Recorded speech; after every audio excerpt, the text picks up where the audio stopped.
Imagine करिए, आप एक कंपनी में काम करते हैं। आपका बॉस या शायद आपके परिवार का कोई बड़ा सदस्य कुछ अनएथिकल कर रहा है। वो करप्शन कर रहा है या किसी को चोट पहुंचा रहा है। अब आपके पास दो रास्ते हैं। रास्ता नंबर 1, चुपचाप उनका साथ दो क्योंकि वो अपने हैं। लॉयल्टी। रास्ता नंबर 2, उनके खिलाफ आवाज उठाओ और गद्दार, ट्रेटर कहलाओ। राइचसनेस। आज की दुनिया में हम इसे ऑफिस पॉलिटिक्स या फैमिली ड्रामा कहते हैं, लेकिन रामायण में इसे धर्म संकट कहा गया था। आज हम रामायण के दो सबसे गलत समझे जाने वाले पात्रों का विश्लेषण करेंगे, कुंभकर्ण और विभीषण। एक ने भाई के लिए जान दी और दूसरे ने भाई को मरवाया। इनमें से असली हीरो कौन है और 2026 में आपको किसका रास्ता चुनना चाहिए? सबसे पहले बात करते हैं कुंभकर्ण की। हम उसे सिर्फ सोने वाले राक्षस के रूप में जानते हैं, लेकिन वो लंका का सबसे बुद्धिमान व्यक्ति था। जब रावण ने उसे जगाया और बताया कि उसने सीता का अपहरण किया है, तो कुंभकर्ण ने रावण को डांटा था। उसने कहा, जगदम्बा हरियाणी अब सच चाहत कल्याण। मूर्ख, जगत जननी का अपहरण करके अब तू कल्याण चाहता है। कुंभकर्ण जानता था कि रावण गलत है। उसे पता था कि राम साक्षात ईश्वर है और हार निश्चित है। लेकिन जब चुनाव का वक्त आया तो उसने कहा, भाई गलत है तो क्या हुआ, है तो मेरा भाई ही। इसे आज की भाषा में ब्लाइंड लॉयल्टी कहते हैं। परिणाम क्या हुआ? कुंभकर्ण मारा गया। उसकी ताकत, उसकी बुद्धि सब व्यर्थ गई। कुंभकर्ण हमें सिखाता है कि अगर आप किसी टॉक्सिक इंसान का साथ दे रहे हैं सिर्फ इसलिए कि वो आपका अपना है, तो आप वफादार नहीं, आप आत्मघाती सुसाइडल हैं। अब आते हैं विभीषण पर। इतिहास ने उन्हें एक गाली बना दिया, घर का भेदी लंका ढाए। लेकिन जरा उनकी स्थिति सोचिए। विभीषण ने भी रावण को समझाया। रावण ने उन्हें लात मारी, अपमानित किया।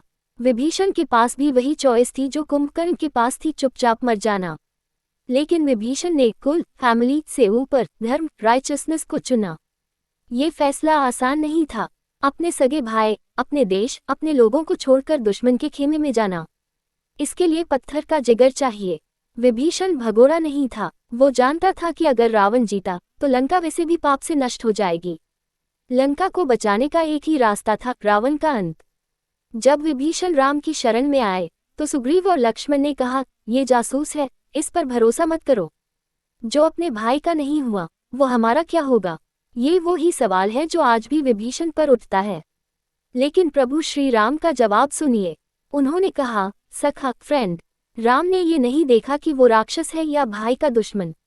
राम ने देखा कि उसने अधर्म का साथ छोड़कर धर्म का हाथ थामने की हिम्मत दिखाई है।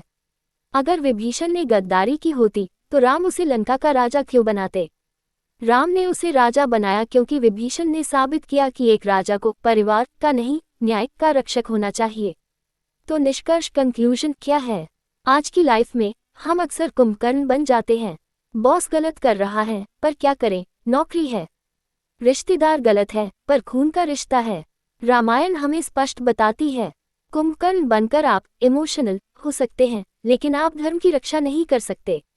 आपका अंत निश्चित है। विभीषण बनना मुश्किल है। लोग आपको जज करेंगे, शायद आपको सेल्फिश या ट्रेटर कहा जाए, लेकिन याद रखें, धर्म रक्षाति रक्षिता, धर्म उसी की रक्षा करता है जो धर्म की रक्षा करता है। अगर आप सही के साथ खड़े हैं तो शायद आप अकेले हों, लेकिन अंत में विजय और सम्मान सिर्फ विभीषण को मिलता है, कुंभकर्ण को नहीं। अगली बार जब आप किसी धर्म संकट में फंसे तो सोचिएगा, आप भाई का साथ देंगे या सच्चाई का? अगर आपको ये विश्लेषण पसंद आया तो वीडियो को लाइक करें और कमेंट्स में बताएं, कुंभकर्ण या विभीषण आपकी नज़र में सही कौन था।